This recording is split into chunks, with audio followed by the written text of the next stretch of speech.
Okay ji, good evening. So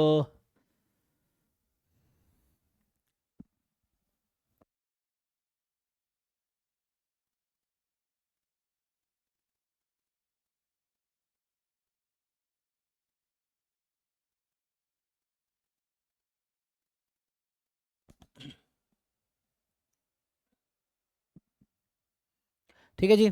so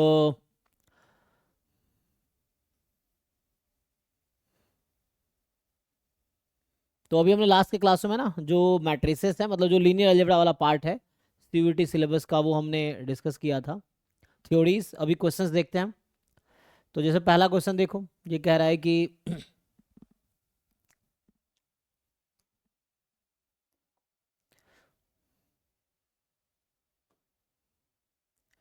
B be the non singular matrix. ठीक है, तो ये आपको पता ही है कि determinant of B non zero है। And A is a square matrix such that B inverse A B exist. ठीक है, तो then determinant of B inverse A B. तो क्लास ट्वेल्थ का अगर तुम है ना डिटर्मिनेंट का कॉन्सेप्ट देखोगे, तो उसमें क्या है कि ये सिंपल एक रूल है, determinant of A B is equal to determinant A into determinant B. So A and B अगर स्क्वायर मैट्रिसेस है, तो ए इंटू बी का डिटर्मिनेंट डिटर्मिनेंट डिटर्मिनेंट बी होगा। तो इसको ऐसे ही उसी बेसिस पे खोलोगे, तो determinant B inverse determinant A determinant B ऐसा हो जाएगा। एंड अब ये डिटर्मिनेंट बी इनवर्स का जो फॉर्मूला होता है 1/डिटर्मिनेंट बी 1/डिटर्मिनेंट ए, ये कट जाएगा तो बचा डिटर्मिनेंट ए।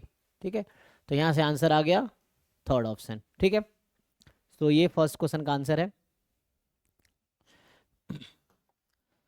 ये सब 11th 12th का अगर तुम एनसीईआरटी मैट्रिसेस डिमांड कर लोगे तो ये सब क्वेश्चन इजीली हो जाएगा। अब बोल रहा है ए इंटू एडजॉइंट है, तो सिंपल एक थ्योरम है कि A into adjoint of A is equal to adjoint of A into A is equal to determinant A into I. ये है, तो ये एक रिजल्ट है ना। A into adjoint A into A is equal determinant A into I. तो इसको लगा लो, तो ये हो जाएगा determinant A times identity matrix. Determinant A कितना आएगा, तो यहाँ से डिटर्मिनेंट ए निकालोगे, सो 12 - 2 10 हो जाएगा। सो अब ये हो जाएगा 10i। सो 10i का मतलब है 10 0 0 10, यही है जी। सो ये होना चाहिए 2, देख लो। तो अकॉर्डिंग टू दैट रिजल्ट जो हमने लिखा है। ठीक है, नेक्स्ट जो है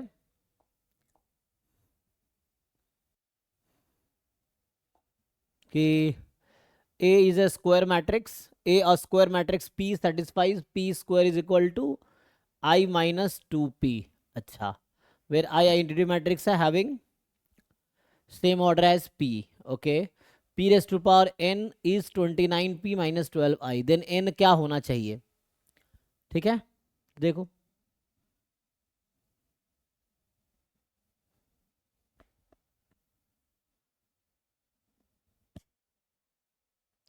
तो आई थिंक मुझे लगता है कि इसको हम लोग ऑपरेट करते हैं। जैसे p की पावर 4 है, तो इसको क्या लिख सकते हैं, P square into P square, इस तरीके से। अच्छा, ऑप्शन के हिसाब से भी देख सकते हैं, उसके हिसाब से आ जाएगा। सो है ना, जैसे मान लो n पूछा है ना, तो p³ निकालो, p4 निकालो, p5 p6।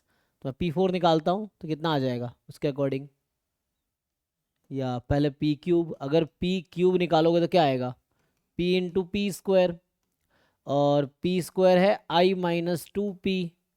तो यहाँ से जो p³ आना है वो आ जाएगा p - 2p square. Again p square use करोगे आप, p - 2 p स्क्वायर की वैल्यू है I - 2p। तो फाइनली ये आ जाएगा, ठीक है ना। तो ये p - 2i प्लस, एक मिनट 4p था ना, यहाँ पे p था, तो फाइनली ये आ गया 5p - 2i। तो ये तो p³ आ गया। ऐसे p4 निकाल लीजिए सेम तरीके से। तो सिमिलर वे में अगर आप p4 फाइंड करेंगे, तो फिर हो जाएगा p इंटू p क्यूब है आपका 5p - 2i। कैलकुलेशन चेक कर लेना जी, ठीक है। सो यहाँ से 5p² - 2p। अब p स्क्वायर फिर से मुझे पता है यहाँ से क्या है, तो पुट कर दो। तो ये फाइनली आ जाएगा 5i minus 10p minus 2p minus 12p। ऐसे ही P5 निकाल लो, है ना, इनमें से कोई एक ऑप्शन आएगा PQ P4 P5 P6। सो P5 निकाल लो, जैसे p की पावर 5 निकाले, सो होगा p इंटू पी की पावर 4। सो p इंटू पी की पावर 4 जो है 5i माइनस 12p,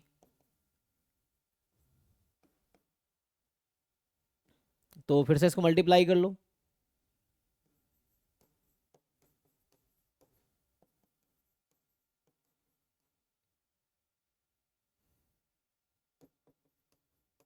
तो ये आ जाएगा, तो 5 ये i है, 5p माइनस 12i प्लस 24, तो ये होगा 29p माइनस 12i। ये आ गया, यही चाहिए था, तो आंसर इज 5। ठीक है, इस तरह से अगर ये भी नहीं मैच करता तो p की पावर 6 निकालते। किसी को डाउट है देख लो, P4 निकाला, P3 निकाला, है ना, p की पावर 3, p की पावर 4, p की पावर 5, और उससे आपका आंसर आ गया।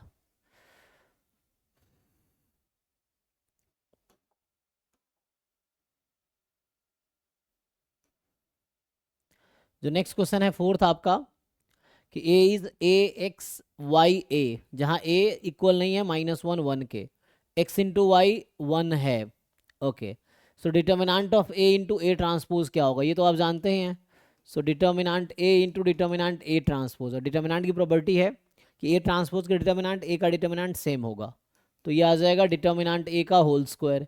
डिटर्मिनांट ए वहाँ से निकाल लो, तो आ जाएगा ए स्क्वायर माइनस एक्स वाई, इसका होल स्क्वायर, एक्स वाई 1 है, सो ए स्क्वायर माइनस 1 होल स्क्वायर, ये आ जाएगा। तो ये थर्ड आ जाएगा, देख लीजिए।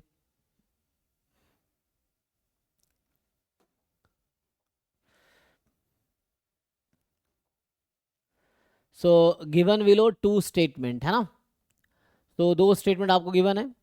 If A is a skew symmetric matrix of odd order determinant is 0, ये थ्योरम है, तो ये ट्रू स्टेटमेंट है। ठीक है, कोई भी ऑड ऑर्डर का, क्योंकि होता क्या है, A transpose equal to minus A, है ना, तो वैसा है, डिटर्मिनेंट लगा दोगे और ऑड ऑर्डर का है, तो यहाँ से डिटर्मिनेंट ए बराबर माइनस डिटर्मिनेंट ए आ जाएगा, यहाँ से डिटर्मिनेंट ए 0 आएगा। ये ऐसा तब होगा जब n ऑड है ना, ये -1 की पावर यहाँ n होगी, और हमें बता रखा है n ऑड है, तो इससे आंसर प्रूफ है। मैं ये जो लिख रहा हूँ प्रूफ है कि A transpose equal to minus A, दोनों तरफ डिटर्मिनेंट लगाओ, माइनस को बाहर निकालो, सिंप्लीफाई करोगे, डिटर्मिनेंट ए 0 आ जाएगा, कब, अगर ऑड ऑर्डर का है। तो ये ट्रू स्टेटमेंट है, सिंपल थ्योरम है। If square A is a square matrix of order n, ठीक है, so A is a square matrix of order n, then and alpha is any scalar. ठीक है, तो ए कोई स्क्वायर मैट्रिक्स है order n का, और अल्फा कोई स्केलर है, देन डिटर्मिनेंट ऑफ ए, तो ये हम जानते हैं अल्फा की पावर n डिटर्मिनेंट ए होता है ना, ये तो वहाँ अल्फा की पावर n -1 लिखा था, ये फॉल्स है। ठीक है, तो पहला ट्रू स्टेटमेंट है, दूसरा फॉल्स स्टेटमेंट है।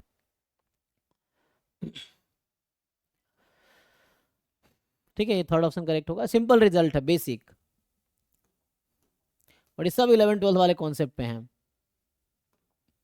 ये भी कल ही हमने सॉल्व किया था, आपको याद होगा कि सिस्टम ऑफ इक्वेशन है, इसके पास मोर देन वन सॉल्यूशन, मतलब इन्फिनाइट सॉल्यूशन, और इन्फिनाइट सॉल्यूशन होने का मतलब है कि rank A is equal to rank of A augmented B is less than n 3। तो इससे ये प्रूव हो गया determinant A is 0। So determinant A को 0 कर दो, तो डिटर्मिनेंट को 0 करो, ए आपने निकाला था कल, ठीक है,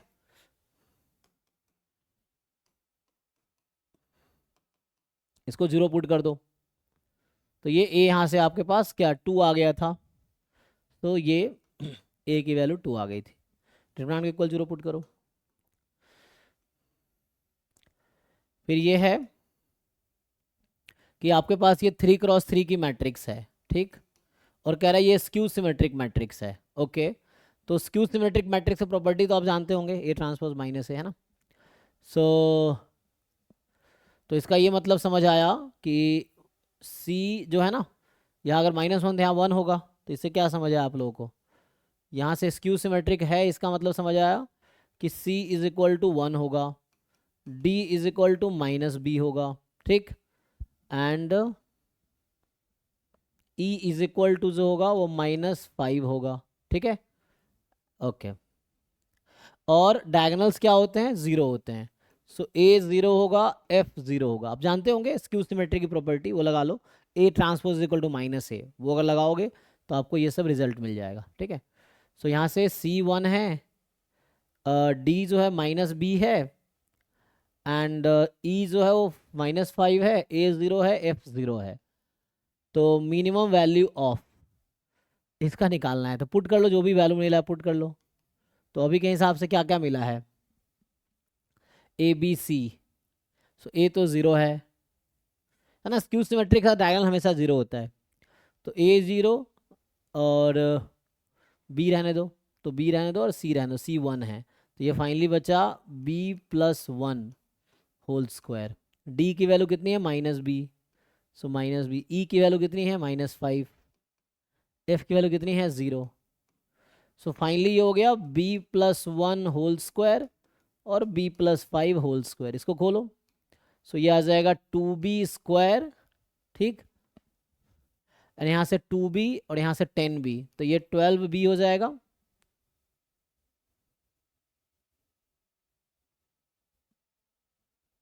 +1 + 25 26 हो जाएगा।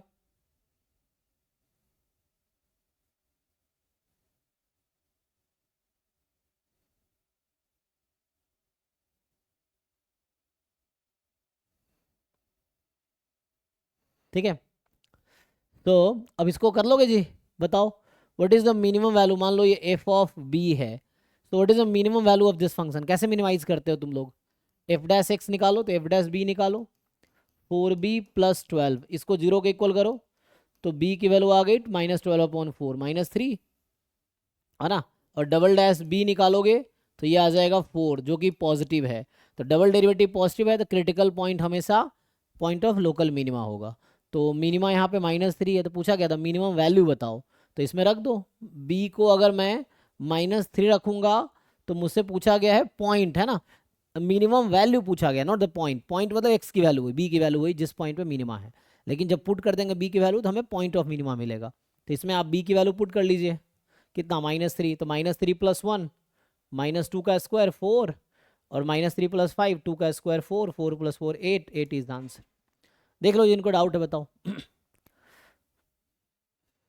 तो स्क्यू सिमेट्रिक मैट्रिक्स से रिजल्ट आ गया, मैंने पुट कर दिया, सबको बी में ले आए, तो एक वेरिएबल है, डेरिवेटिव किया, 0 पुट किया, क्रिटिकल पॉइंट आया, डबल डेरिवेटिव टेस्ट लगाए तो पॉइंट ऑफ मिनिमा है। मिनिमम वैल्यू चाहिए, यहाँ रख दो वापस क्रिटिकल पॉइंट की वैल्यू। नेक्स्ट में क्या पूछ रहा है कि the sum of reciprocals of the characteristic roots. तो मान लो कैरेक्टरिस्टिक रूट्स मतलब वही आइगन वैल्यू, ठीक है ना। तो आइगन वैल्यू है मान लो λ1 λ2, तो आपसे पूछ रहा है कि 1/λ1 + 1/λ2 क्या होगा, यही ना। Sum of reciprocals of characteristic roots, characteristic roots के रेसिप्रोकल का सम, तो 1/λ1 + 1/λ2 ये निकालना है। तो ये तो आसान है ना, पहले इसका कैरेक्टरिस्टिक इक्वेशन निकाल लो, λ1 है ना, यहाँ आ जाए, ऐसा आ जाएगा। सो कैरेक्टरिस्टिक इक्वेशन से सम ऑफ रूट्स आपको पता है -b/a, product of root c/a, वो लगा लीजिए। तो यहाँ से अगर आप कैरेक्टरिस्टिक रूट्स लिखते हैं तो क्या होता है, a - λI, तो यहाँ λ -1 -1 2 2 3 -λ 4 1 -2 -λ, है ना। तो ये है a -λI का डिटर्मिनेंट को 0 पुट कर दिया, ठीक। तो यहाँ से एक क्वाड्रेटिक इक्वेशन आएगी, ऐसा कुछ आएगा, a λ² + b λ + c = 0। ये सॉल्व करो, इस तरह से कुछ आएगा, तो यहाँ से आंसर आ जाएगा λ1 + λ2 -b/a, λ1 × λ2 c/a। ये फॉर्मूला लगाओगे और इसको यहाँ पुट कर देना तो कोई ऑप्शन आ जाएगा। समझ आया, ये मैंने पूरा सॉल्व नहीं किया, आपको अप्रोच बताए हैं कि पहले डिटर्मिनेंट को 0 पुट करो, सॉल्व करो, क्वाड्रेटिक इक्वेशन आएगी लैम्डा में, इसका जो रूट्स हैं, कैरेक्टरिस्टिक इक्वेशन का जो रूट्स हैं, कैरेक्टरिस्टिक रूट्स हैं, इसी को बोलते हैं आइगन वैल्यू। तो जो λ1 λ2 आइगन वैल्यू है, तो sum of eigen value -b/a, product of eigen value this. आपको ये पूछा गया, पुट कर लो, आंसर निकाल लो। जो 9th है, इसमें आपसे पूछा जा रहा है कि ए कोई मैट्रिक्स है इस तरह से, ठीक है, and so a³ is α a² + β a + γ i, then value of this. Similar है ये, पहले कैरेक्टरिस्टिक रूट्स लिखो, यहाँ कैले हैमिल्टन थ्योरम लगाने हैं, तो you first find the characteristic roots, क्या आएगा। सो कैरेक्टरिस्टिक रूट्स कैसे निकालोगे, वही फिर से ए माइनस लैम्डा आई के डिटर्मिनेंट को 0 पुट करो एंड यहाँ से क्या आएगा आपके पास, कोई फिर से वही A lambda square plus B lambda plus C is equal to 0। हालांकि ए 1 आएगा इस फॉर्म में, या -1 आएगा, और है ना -1 आएगा, इस तरह से मिलेगा आपको। अब क्या करोगे आप, तो यहाँ से फिर से आप वही, अब यहाँ से आपको पता है ना कि every matrix satisfy its own characteristic equation, जो भी स्क्वायर मैट्रिक्स है तो ए सेटिस्फाई करेगी, तो यहाँ से आ जाएगा small A into A square plus B into A plus C is 0। आपको ए क्यूब चाहिए, ए से है ना, और हमें बता रखा है ए क्यूब ऐसा है, तो आप ए से मल्टीप्लाई कर देना इसको, तो ऐसा आ जाएगा A into A cube plus B A square plus C A is equal to 0, इस तरह से कुछ। अब उसको उससे कंपेयर कर लो, ठीक है, फिर उससे आंसर आ जाएगा अल्फा बीटा गामा की वैल्यू। पहले ये निकालो, फिर कैली हैमिल्टन थ्योरम लगाओ, फिर उसको मल्टीप्लाई करो और उसको उससे कंपेयर करो, उसको एक साइड ले आओ, है ना, तो उससे कंपेयर कर लेना, आंसर आ जाएगा। इसको ठीक से लिखोगे तो ऐसा बनेगा A cube minus alpha A square minus beta A minus gamma I is 0, और इसको भी ऐसे लिख लेना, तो इसको और इसको कंपेयर कर लेना, ठीक है ना, तो उससे आंसर आ जाएगा। यू जस्ट कंपेयर इट, नहीं हो तो फिर पूछो दोबारा, ठीक है। नेक्स्ट जो है sum of the squares of the characteristic roots. अब sum of squares, sum of squares यही ना, तो पहले स्क्वायर करना है फिर सम करना है, सम ऑफ स्क्वायर्स, ठीक है, तो ये निकालने हैं। तो फिर से आप जानते होंगे इसका फॉर्मूला, कितना टाइम,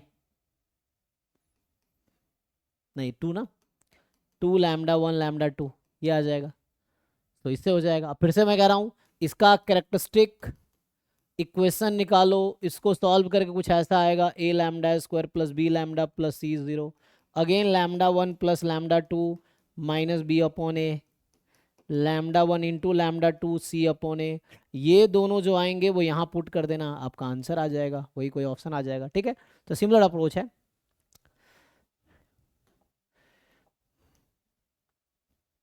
11वां क्या है कि ए को सर स्क्वायर, हाँ सर जो 10 वाला क्वेश्चन था उसमें अपर ट्रायंगुलर मैट्रिक्स बन रहा था, तो सर इसमें डायगोनल एलिमेंट्स की जो इगन वैल्यूज होती है ऐसा कुछ होता है क्या? जी जी जी, तो ये इसका जो करेक्टरिस्टिक रूट्स आएगा वो ये आएगा, हाँ, क्योंकि रूल ये होता है ना कि डायगोनल मैट्रिक्स हो या अपर ट्रायंगुलर मैट्रिक्स हो या लोअर ट्रायंगुलर मैट्रिक्स हो, जो डिटर्मिनेंट है वो प्रोडक्ट ऑफ डायगोनल एंट्रीज होती हैं।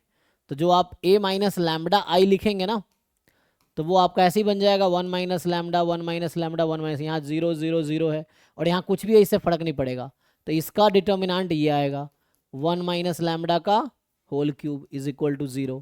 तो यहाँ से लैम्डा की वैल्यू क्या आ गई 1 1 1, तो तीनों आइगन वैल्यू 1 ही आ गई।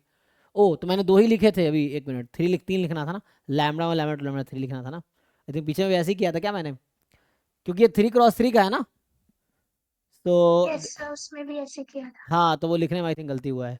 तो एक minute, sum of squares of the characteristic roots, तो सर तो 3 आ जाएगा। हाँ 3 आ जाएगा उसके अकॉर्डिंग, है ना, तो यहाँ पे वही सम ऑफ स्क्वायर मतलब lambda 1 square plus lambda 2 square plus lambda 3, क्योंकि अगर 3 क्रॉस 3 के मैट्रिक्स से 3 आइगन वैल्यू आएंगे एग्जैक्टली, काउंटिंग मल्टीप्लिसिटी, तो ये 1 प्लस 1 प्लस 1, तो ये 3 आ जाएगा।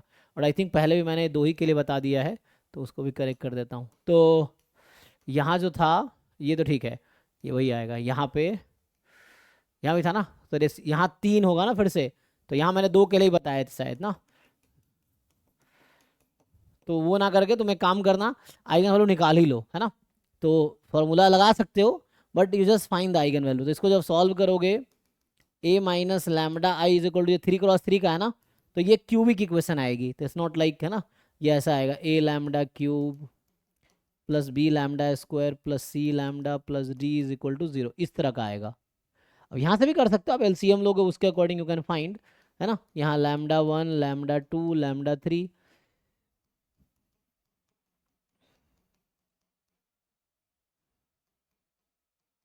ये आ जाएगा, ठीक है।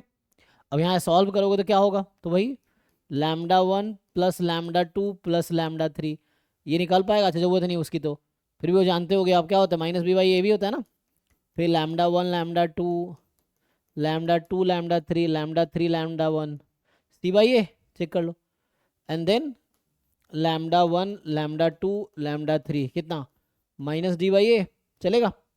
तो अभी आपको ये यूज़ करो, पहले मैंने क्वाड्रेटिक बना दिया था क्योंकि मतलब दिमाग में ये रहा 3x3 है ना, क्योंकि 2x2 में क्वाड्रेटिक आएगी कैरेक्टरिस्टिक इक्वेशन, 3x3 में कैरेक्टरिस्टिक इक्वेशन 3x3 की मतलब क्यूबिक आएगी, तो क्यूबिक आएगी तो ये फॉर्मूला आप जानते होंगे, इसको यहाँ पुट कर लो तो इससे भी हो जाएगा, ठीक है। ओके सो आगे देखते हैं।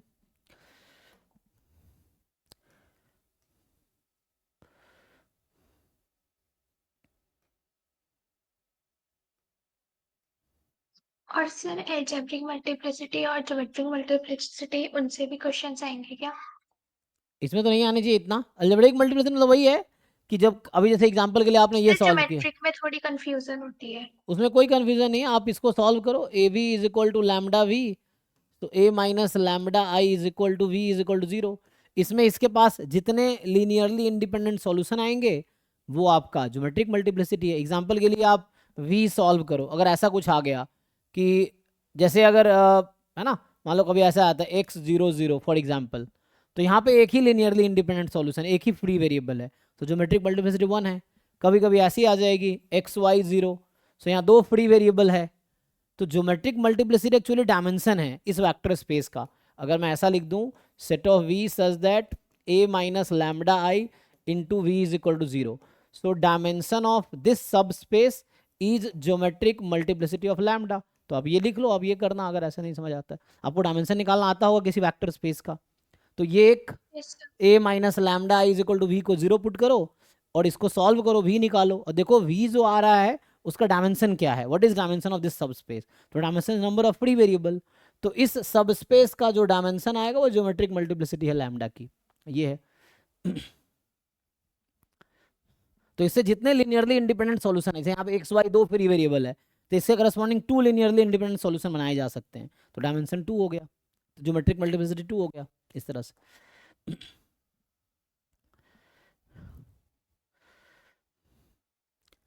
यहाँ पे थे हम लोग। सो अभी जो है हमारे पास कि इसमें आपसे पूछ रहा है, ये हमने कुछ दिन पहले डाउट क्लास में सॉल्व किया था, जो लोग रहे होंगे उसने पूछा था, तो बार बार है ना, ये जो है ऑर्डर 4 की मैट्रिक्स डिटरमिनेंट ए 6 है, तो यहाँ मेनली आपको ये प्रॉपर्टी यूज करना है, कांस्टेंट टाइम मैट्रिक्स ए का डिटर्मिनेंट के की पावर एन डिटर्मिनेंट ए, ये थ्योरम लिखा दे रहा हूँ। अगर n क्रॉस n की मैट्रिक्स है a, सो k इंटू ए का डिटर्मिनेंट होगा के की पावर एन डिटर्मिनेंट ए।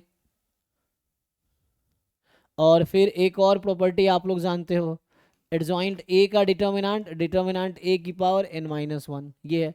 तो इसी फॉर्मूले को रिपीटेडली कई बार यूज़ करो, जैसे यहाँ 2 को बाहर निकालोगे तो 2 की पावर 4 आ जाएगा, फिर एडजॉइंट को हटाओगे तो जो बचा हुआ है उसका डिटर्मिनेंट की पावर एन माइनस 1 हो जाएगी, फिर आगे 3 को बाहर निकालोगे फिर 3 की पावर 4 हो जाएगी, फिर एडजॉइंट हटाओगे तो इसकी पावर एन माइनस 1 हो जाएगी। ये प्रोसेस रिपीट करते जाना है, एंड में देखो क्या आंसर आता है।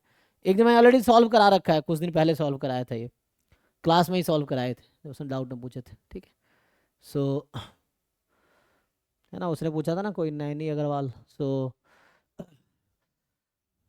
तो उसमें सॉल्यूशन भेज देंगे, जिसका नहीं होगा तो you can ask in group, ठीक है। मैंने क्लास में ऑलरेडी कराए हैं ये क्वेश्चन पहले। रैंक ऑफ द मैट्रिक्स, अब देखिए रैंक निकालना है, तो जैसे मैंने कल बताया था रैंक निकालने के बहुत सारे तरीके, 4 तरीके हैं, या तो आप ये चेक कर लो कि लार्जेस्ट ऑर्डर का जो सब मैट्रिक्स जिसका डिटर्मिनेंट नॉन जीरो हो, या नंबर ऑफ लिनियरली इंडिपेंडेंट रो कितने हैं, number of linearly independent column कितने हैं, या फिर आप इकोलॉन फॉर्म में कन्वर्ट करो, देखो नंबर ऑफ नॉन जीरो रो कितने हैं। सो आपका सारे ऑप्शंस हैं। सर 4 आएगी रैंक। 4 आएगी, ओके, है ना। नहीं जिनको अब अगर नहीं पता चल रहा है कैसे करना है, तो वही बोल रहा हूँ, जैसे आप सिंपल यहाँ पे रो ऑपरेशन लगा लो, कि जैसे मैं वो लिख दूँ कि R2 को चेंज करो R2 माइनस 2 टाइम R1, है ना, तो इस तरह से एलिमेंट्री ऑपरेशन भी लगा सकते हो। You change R2 as R2 minus 2 R1, R3 as R3 minus 3 R1, R4 as R4 minus 4 R1, R4 ना। मैं कोशिश क्या कर रहा हूँ, इसको इसको इसको 0 बना लिया जाए, क्योंकि इकोलॉन फॉर्म में जब कन्वर्ट करते हैं तो किसी भी रो का जो लीडिंग एंट्री है उसके बिलो सारे एलिमेंट 0 होने चाहिए, मतलब लीडिंग एंट्री या pivot element is the only element in its column, only non zero element in its column, ठीक है। तो इस तरह से वो 0 बना दो। तो ये नया मैट्रिक्स जो अब बनेगी, तो हमने इसको चेंज नहीं किया। अब R2 में 2R1 घटाओ, ये 0 हो जाएगा। 5 माइनस 4 1, 6 माइनस 6 0, 7 माइनस 8 -1। फिर R3 से R3 माइनस 3R1, तो ये 0 हो जाएगा। 6 माइनस 6 0, 8 माइनस 9 -1, 9 माइनस 12 -3। फिर R4 माइनस 4R1, तो इसको घटाओगे 0, 7 माइनस 8 -1, 9 माइनस 12 -3 एंड 10 माइनस 16 -6। ठीक, अब आप देखो क्या कर सकते हो यहाँ पे। तो फिर से ये 1 और ये -1 है, तो this one can make this -1 0। तो मैं इसको 0 बनाना चाहता हूँ, तो मैं R4 को चेंज करूँगा R4 प्लस R2। ठीक, तो यहाँ से आ जाएगा 1 2 3 4। ठीक है, अब क्या कर सकते हो आप, तो इसको रहने दो 0 1 0 -1, और इसको रहने दो 0 0 -1 -3। इसको ऐड कर दोगे तो 0 0 -3, और ये ऐड हो जाएगा तो -6 -1 -7। तो ये पाइवट एलिमेंट फर्स्ट रो का, ये पाइवट एलिमेंट सेकेंड रो का है। अब अच्छा, मैं एक तो बोल रहा था रो रिड्यूस इकोलॉन फॉर्म होता है, एक रो इकोलॉन फॉर्म होता है। रो इकोलॉन फॉर्म में ये है कि उस एलिमेंट के बिलो के सारे एलिमेंट 0 होंगे, ये रो इकोलॉन फॉर्म है। रो रिड्यूस इकोलॉन फॉर्म में होता है कि that element leading element is 1 and it is the only non zero element in its column. But उतनी ज़रूरत नहीं है हमें, बस इतने से काम हो जाएगा कि इसके नीचे के सारे एलिमेंट 0, इसके नीचे के सारे एलिमेंट 0 है। अब यहाँ पे ये इकोलॉन फॉर्म में अभी नहीं है, तो इसके नीचे के सारे एलिमेंट 0 होंगे, तो इसमें फिर से एलिमेंट्री ऑपरेशन लगा सकते हो तुम इसको 0 बनाने के लिए, -3 को। सो -3 फोर्थ रो में है, सो फोर्थ रो 0 बनाना है, तो प्लस या -3 टाइम थर्ड रो है ना, तो ये 0 हो जाएगा। तो नाउ ये मैट्रिक्स जो आपका बन के आएगा 1 2 3 4 0 1 0 -1 0 0 -1 -3 एंड नाउ 0 0, इसको ऐड कर दो, ये 0 हो जाएगा। -3 -3 तो प्लस है ना, और -7 -3 टाइम -3, तो -7 + 9 2 हो गया। तो ये पाइवट एलिमेंट फर्स्ट रो का, ये सेकेंड रो का, ये थर्ड रो का, ये फोर्थ रो का। तो ये ऐसा समझो आप, इस मैट्रिक्स को आप चाहो तो अपर ट्रायंगुलर मैट्रिक्स बना दो, है ना। सो उस केस में जितने भी पाइवट एलिमेंट होंगे, so number of pivot element in the, अच्छा मैंने कल डेफिनेशन लिखा होगा नंबर ऑफ, हाँ वही नंबर ऑफ लिनियरली इंडिपेंडेंट रोज, या ये पाइवट एलिमेंट्स हैं या लीडिंग एलिमेंट्स हैं, तो नंबर ऑफ लीडिंग एंट्रीज 4 है, तो रैंक इसका 4 आएगा। ठीक है, या number of non zero row in the row reduce echelon form, लेकिन मैं row reduce echelon form use नहीं कर रहा हूँ। ठीक है, ये इसको बोलते हैं रो इकोलॉन फॉर्म। ये जो अभी है ये रो इकोलॉन फॉर्म है। ठीक है, इस तरह से रो रिड्यूस इकोलॉन फॉर्म में फर्दर मुझे चेंज करना पड़ेगा। अगर मैं एक वर्ड और होता है रो रिड्यूस इकोलॉन फॉर्म, उसमें इन सबको 1 बनाना पड़ेगा पहले, और इसके ऊपर वाले को भी 0 बनाना पड़ेगा, इसके ऊपर वाले को भी 0 बनाना पड़ेगा, इसके ऊपर वाले को 0 बनाना पड़ेगा, तब जाके वो रो रिड्यूस इकोलॉन फॉर्म में आएगा। उस केस में नंबर ऑफ नॉन जीरो रो जो होता है वो रैंक होता है। यहाँ पे सिंपल है कि number of pivot element is the rank. Pivot element क्या होता है, उसके बिलो के सारे एलिमेंट 0 होंगे, है ना। बाद वाले जो रोज हैं उसके लीडिंग एंट्रीज बाद वाले कॉलम में होंगे, इस तरह से।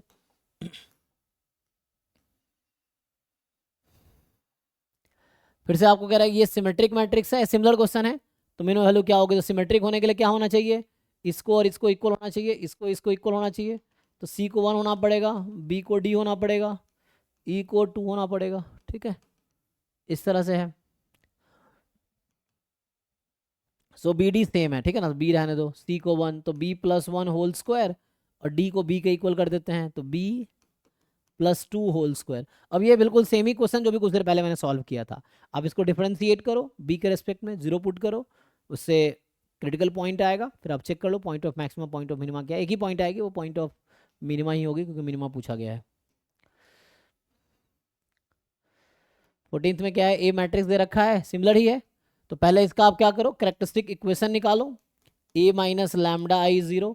अब every matrix satisfy its own characteristic equation. तो ये एक मिनट, ये ना 3×3 है, तो पहले मैंने वहां गलती लिखा था ना, तो ये ऐसा आएगा ए lambda cube plus B lambda square plus C lambda plus d 0, because ये 3×3 का है, तो n क्रॉस n मैट्रिक्स की कैरेक्टरिस्टिक इक्वेशन डिग्री n की होगी। तो ये आपका ऐसा आएगा। फिर इसको कंपेयर कर लेना, ठीक है। तो इसको एक साइड बुला लो और कंपेयर कर लेना, तो उससे आंसर आ जाएगा, ठीक है। यू जस्ट कंपेयर इट, इसको एक साइड बुला के, मतलब ऐसा ए क्यू माइनस अल्फा, लेकिन यहाँ भी चाहो तो ए से डिवाइड कर देना, इसको एक जैसे बना के कंपेयर करो, एक जैसा बना के।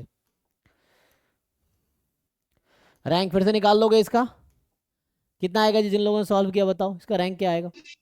सर 4। इसका भी रैंक 4 है। अच्छा, तो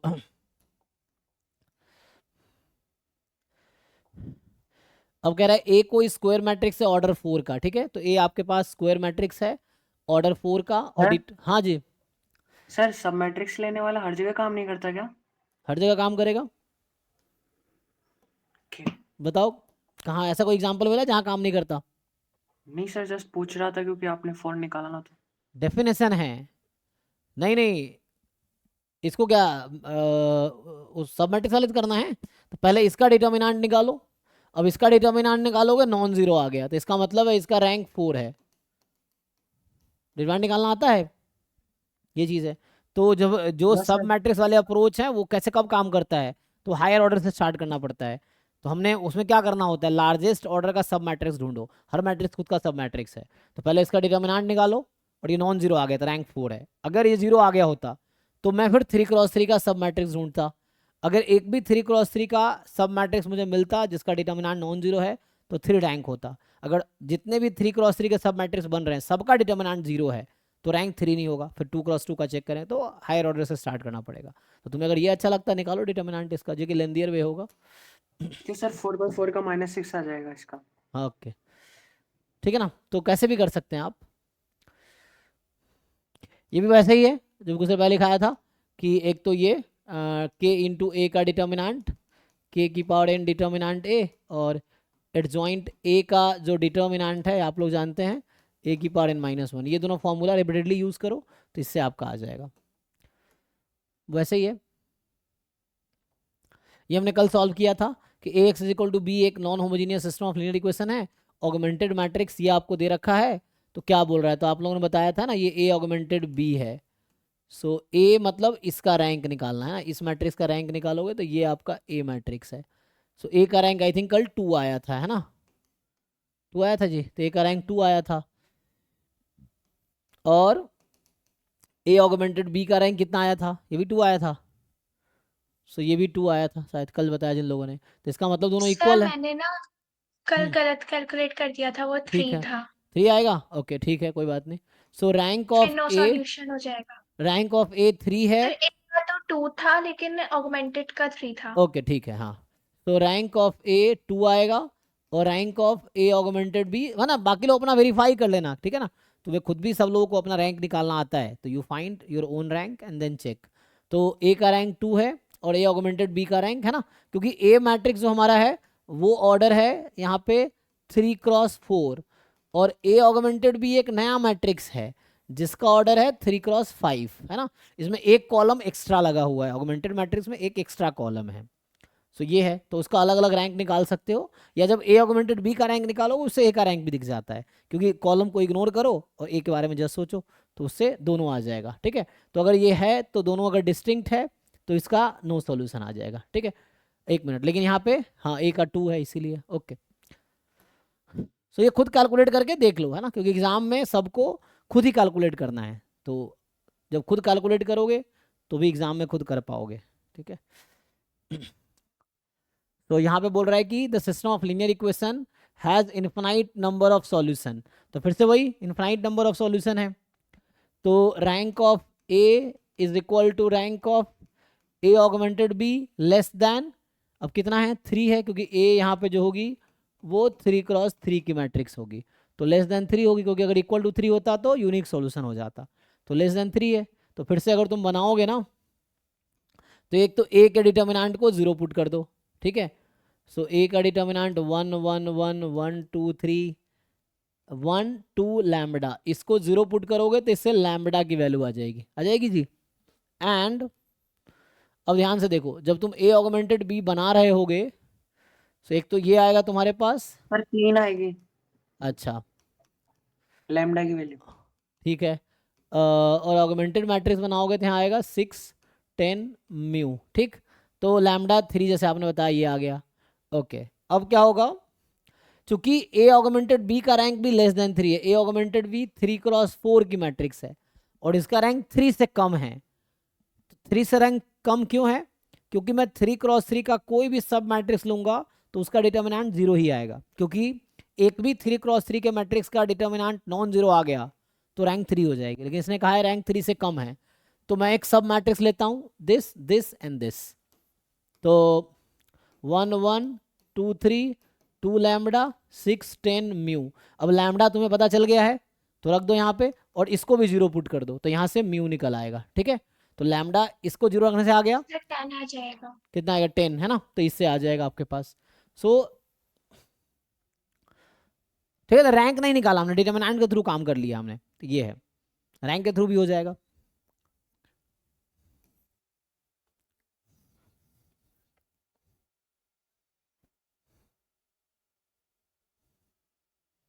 ठीक है, सो अभी जो है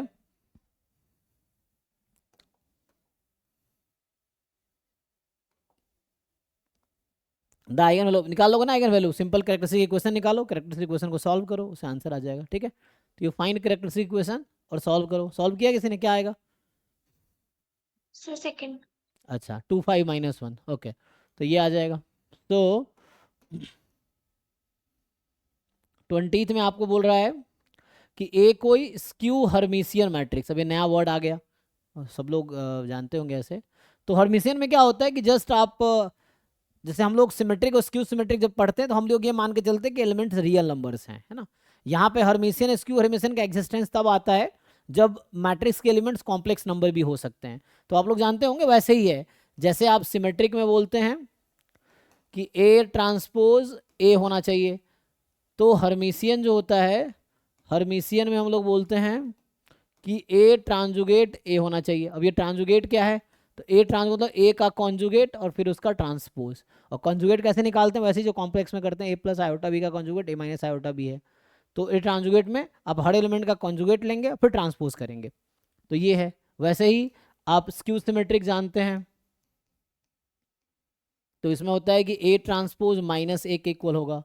और सर कॉन्जुगेट में माइनस से मल्टीप्लाई करेंगे क्या, किस में कॉन्जुगेट निकालने के लिए? कॉन्जुगेट तुम पढ़े नहीं हो, ए प्लस आयोटा बी का कॉन्जुगेट क्या होता है, ए माइनस आयोटा बी। तो कहाँ माइनस से मल्टीप्लाई कर रहे हैं?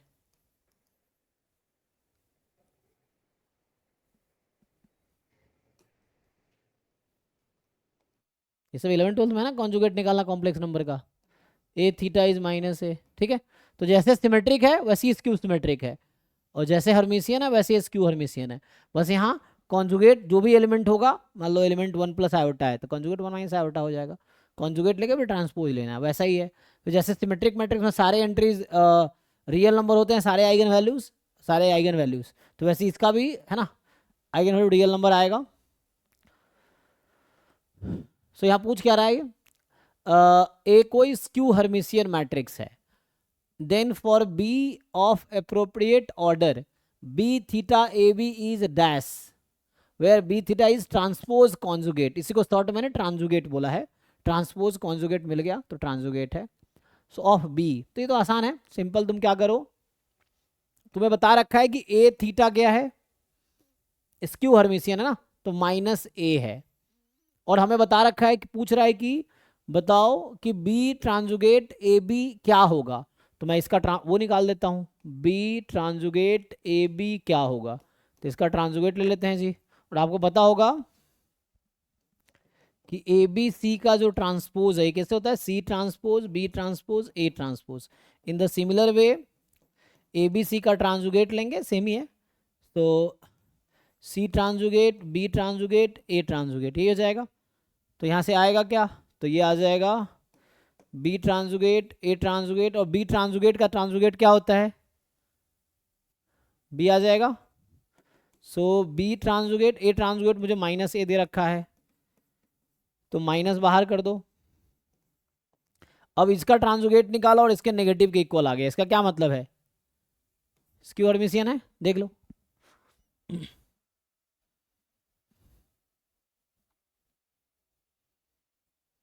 किसी को डाउट है बताओ।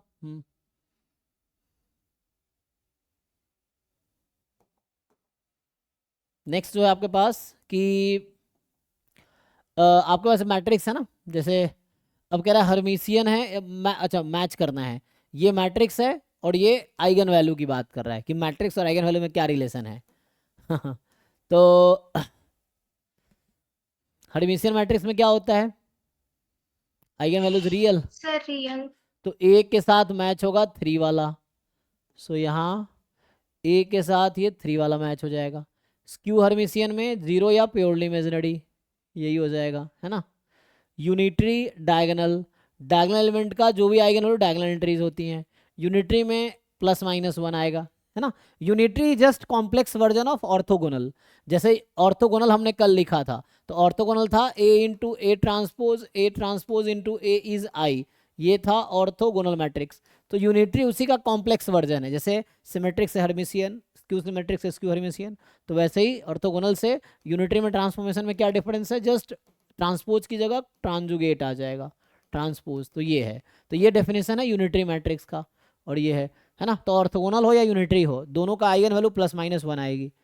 स्क्यू सिमेट्रिक हो या स्क्यू हर्मिशियन हो, आइगन वैल्यू या तो 0 होगी या प्योरली इमेजिनरी होगी। सिमेट्रिक हो या हर्मिशियन हो, आइगन वैल्यू रियल नंबर आएंगी, ठीक है। तो यहाँ से आ गया, मैच कर लो। सो A3 है ना, तो A3 ये दो तो आउट हो गया, और A3 B4 C, तो C1 के साथ जा रहा है, C1 के साथ, तो ये ऑप्शन है, ठीक है।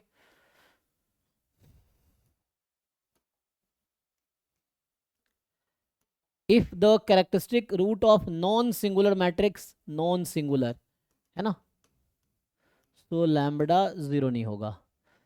तो इफ द, है ना, product of eigen value is equal to determinant, ये सिंपल रिजल्ट है। Sum of eigen value is trace, trace मतलब सम ऑफ डायगोनल एलिमेंट्स, तो किसी भी स्क्वायर मैट्रिक्स में डायगोनल एंट्रीज का सम इक्वल होगा आइगन वैल्यूज के सम के। Product of eigen values is equal to determinant of the matrix, तो ये रिजल्ट है बेसिक। तो पूछ क्या रहा है कि if the characteristic root of non singular A का अगर आइगन वैल्यू लैम्बडा है, तो बताओ एडजॉइंट ए की आइगन वैल्यू क्या होगी। तो मुझे बताओ ए इनवर्स का फॉर्मूला क्या होता है, 1/डिटर्मिनेंट ए इंटू एडजॉइंट ए। तो यहाँ से एडजॉइंट ए किसके इक्वल आएगा, determinant A into A inverse.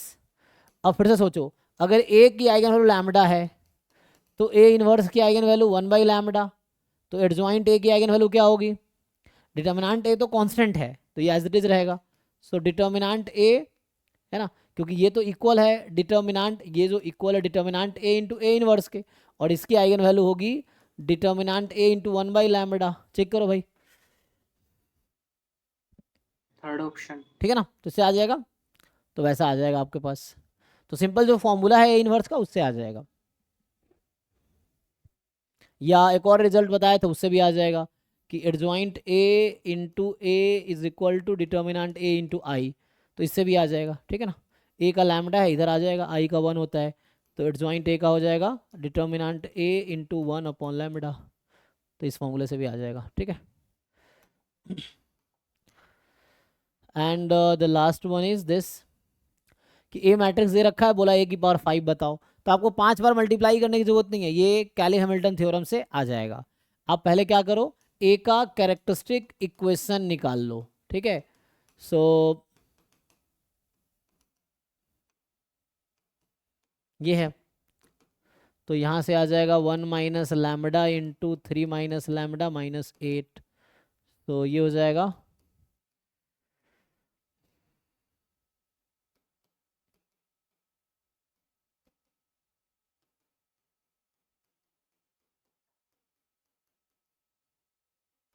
ठीक है। So lambda square -4λ -5 is 0। अब आपको लैम्डा की पावर 5 चाहिए, तो पहले ना, मतलब यहाँ लैम्डा स्क्वायर हो गया 4λ -5, और आज जो पहला क्वेश्चन सॉल्व कर रहे थे ऐसे ही था ना, वहाँ ए की पावर 3, ए की पावर 4, ए की पावर 5 निकाल रहे थे, वैसे ही है। तो यहाँ से ये समझ आ गया आपको, तो निकाल लो, है ना। जैसे लैम्डा की पावर, अगर मुझे सीधा सीधा लैम्डा क्यूब निकालना है, तो lambda into lambda square, so lambda into आ जाएगा 4λ -5, से 4λ स्क्वायर -5λ, फिर लैम्डा स्क्वायर की जगह आप रखोगे 4λ -5, है ना, तो ये आ जाएगा तो 16 लैम्डा माइनस 20 माइनस 5 लैम्डा, तो यहाँ आ जाएगा 21 लैम्डा माइनस 20। ठीक है, ये लैम्डा क्यूब आया। ऐसे ही लैम्डा 4 निकालो, ऐसे ही लैम्डा 5 निकालो। लैम्डा 5 जो आएगा तो उसमें लैम्डा को हटा के ए रख देना, तो फिर थोड़ा सिंप्लीफाई करोगे तो ये आ जाएगा। तो थोड़े कैलकुलेशन में इस क्वेश्चन है ही। ठीक है, तो ये आपका हो गया असाइनमेंट। ये जो भी लीनियर अलजेब्रा क्वेश्चन थे सीयूईटी में वो हमने डिस्कस किया है। ठीक है जी, अभी कोई डाउट हो इसमें तो बताओ, अभी तक जो हमने डिस्कस किया है इसमें कुछ पूछना हो आप लोगों को तो।